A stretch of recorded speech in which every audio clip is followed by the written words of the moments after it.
শক্তিশালী ভারতকে মোকাবিলা করতে যুক্তরাষ্ট্রের ডালাস থেকে এখন নিউ ইয়র্কে বাংলাদেশ দল নিউ ইয়র্কে নির্মিত ক্রিকেট বিশ্বের প্রথম অস্থায়ী স্টেডিয়ামে মুখোমুখি হবে দুই দল।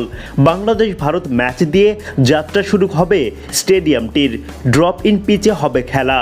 এদিকে এই ম্যাচ ঘিরে বাংলাদেশের ভক্তদের জন্য বড় সুখবর। প্রস্তুতি ম্যাচ হলেও সরাসরি দেখা যাবে একাধিক টিভি চ্যানেলে, এমনকি অনলাইনেও ম্যাচটি সরাসরি সম্প্রচারের ব্যবস্থা থাকবে।